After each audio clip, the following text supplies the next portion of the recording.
Great morning, everybody. My name is Johannes Atlas, and welcome to an incredible episode of Morning Cup of Joe. I'm your morning energizer. To God be the glory.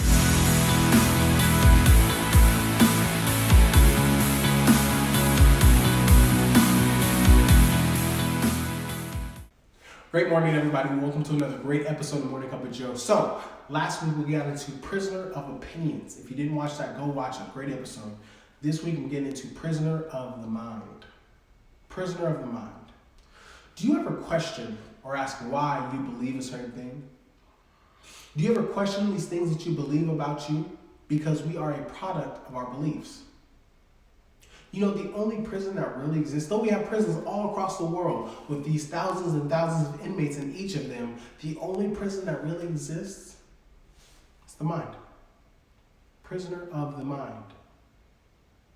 My favorite book says, as a man thinketh in his heart, so is he. Not in your heart, but in your subconscious mind, your heart.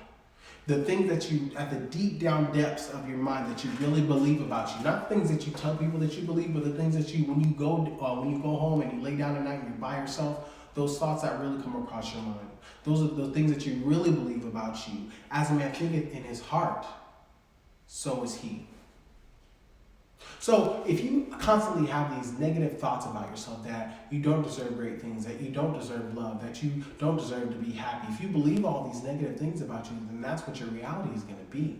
Because your mind goes to work on proving you correct. Your mind goes to work on proving you correct. My mind goes to work on proving me correct. So it's important to be mindful of what it is you do believe about you. So I ask you, what are the things that your mind is going to work on proving you correct on? That you lack financially, or that you're supposed to be abundant? That you don't deserve to be happy, or that happiness resides in you? That you don't deserve a great relationship, or that you do deserve a great relationship? What are the things that your mind is going to work to prove you correct on? Because our belief, our thoughts, our belief creates our reality. And so if you have this constant belief, you're then creating this constant reality. And so you then get stuck in this constant reality. You're having this constant reality. And so when you get stuck in your ways, and you don't decide to change, then that's it.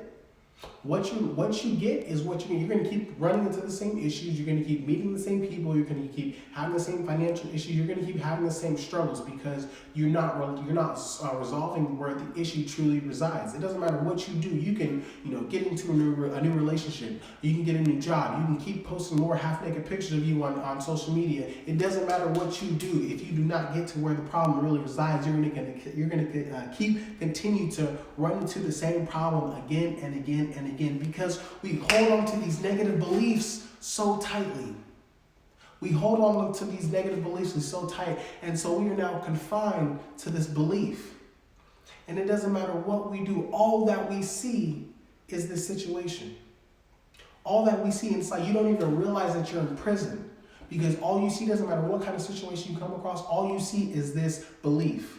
All you see is this problem. And you don't even realize it. And it is the unwillingness to change your perspective as to why you continue to stay in this prison. But see, oftentimes we have people around us that see the greatness in us, that see that more is really meant for you, that see that you do have a great significant other, that see all the good things about you, and that see that God has more things planned for you. But we are confined to our level of belief. We are confined to our level of belief. And so if you want to break free of this prison, it first starts with admitting it. It first starts with admitting it. One, admitting that you admit this negative belief. Whatever these negative beliefs that you have, admit them. Say it out loud. Write it down. Tell somebody. Admit them. Say it out. Admit it first.